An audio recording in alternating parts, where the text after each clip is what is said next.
आज तक हमें जवाब नहीं मिला कि 2023 में पुंछ में जो आतंकियों ने किया, 2 अक्टूबर 2024 में गांधरबल में जो किया, गुलमर्ग में अक्टूबर 2024 में जो किया, पहलगांव में अप्रैल 2025 में जो किया, उन आतंकियों का क्या हुआ, वो कहां है? आज तक जवाब नहीं मिला कि सीजफायर किन शर्तों पर हुआ। आज तक जवाब नहीं मिला हाफिज सईद, अजहर मसूद बच के कैसे निकल गए। क्या सीजफायर की शर्तों में इन्हें वापस लाना है या नहीं है? कोई जवाब नहीं। जवाब मांगो, सवाल पूछो तो ये डायलॉग आते हैं आपके पास। पिक्चरें हम सबने देखी है साहब, हमारा सारा बचपन पिक्चरें देखकर गुजरा है। लेकिन गंभीर विषयों पे गंभीर चर्चा होनी चाहिए या पिक्चरों के डायलॉग होने चाहिए? पूरी विदेश नीति ट्रोल्स को आउटसोर्स कर दी, पूरी सुरक्षा नीति ट्रोल्स को आउटसोर्स कर दी, पूरी आंतरिक नीतियां जो है, राजनीति जो है, राजनीतिक विमर्श जो है, ट्रोल्स को आउटसोर्स कर दिया। ये उसका नतीजा है। नतीजा मैं आपको बताता हूं क्या हुआ पिछले 10 घंटों में। क्या हुआ विदेश नीति का मैं आपको एक ज्वलंत उदाहरण देता हूं। कुवैत ने पाकिस्तान से वीजा की रेस्ट्रिक्शंस, जो रोक थी, वो हटा दी। ये अभी कल हुआ है। कुवैत में जो लेबर फोर्स है 21% भारत का है। यह भारत की विदेश नीति है कि अब चूंकि अमेरिकी राष्ट्रपति डोनाल्ड ट्रंप ने पाकिस्तान और हिंदुस्तान को हाइफनेट कर दिया, एक कर दिया, और हमारे यहां से चू नहीं निकली, न प्रेम चोपड़ा बोला, न परेश रावल बोला, तो उसकी यह हालत हो गई कि कुवैत अब भारत और पाकिस्तान को एक दृष्टि से देखने लग गया।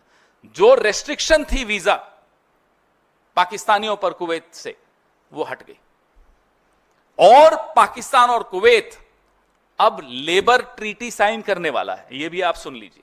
यह है आपकी विदेश नीति का नतीजा। एक और उदाहरण देता हूं, यह अभी पहलगांव के बाद ही हुआ है।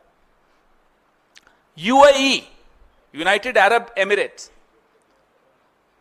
पाकिस्तान और भारत की हाइफनेशन का नतीजा देखिए कि 5 साल का वीजा की अनुमति पाकिस्तान को भी दे दी।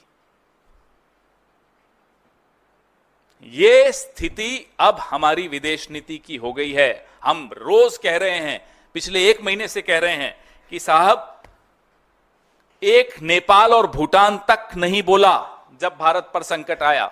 किसी एक देश ने पाकिस्तान को आतंकी देश नहीं बोला।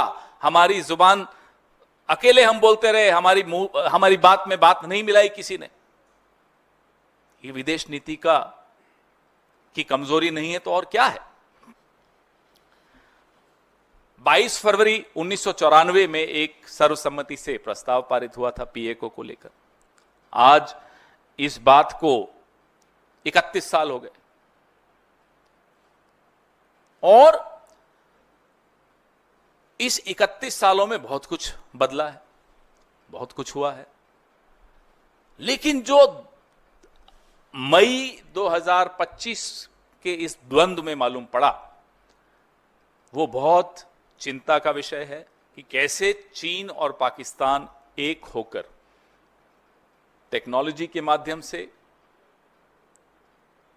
एक होकर आए, एक होकर दिखे। इससे ज्यादा खौफनाक और क्या हो सकता है कि हम इसके लिए तैयार नहीं हैं। हम इस बात को एड्रेस नहीं कर रहे क्योंकि ट्रोल्स को समझ में नहीं आता। सब कुछ तो ट्रोल्स निर्णय लेते हैं। हमारी नीति क्या है, हम इसका कैसे जवाब दे रहे हैं? हम हाइफनेशन होने दे रहे हैं, हम अलग थलग होते चले जा रहे हैं विश्व समुदाय में। अभी कल ईरान ने खुलकर पाकिस्तान को बोला, और ये वही ईरान है जिसके खिलाफ आपके ट्रोल्स टीवी पे, जिनको ये लोग भेजते हैं एक्सपर्ट बना बना के, आपने देखा पिछले 1 महीने में उस एक ट्रोल नहीं, अनेक ट्रोल हैं, ईरान के ऊपर कितनी भद्दी टिप्पणियां की।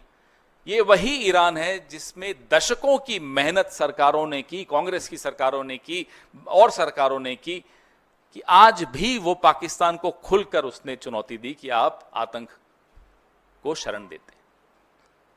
और कोई, न नेपाल न भूटान, छोड़ दीजिए, कोई नहीं आया।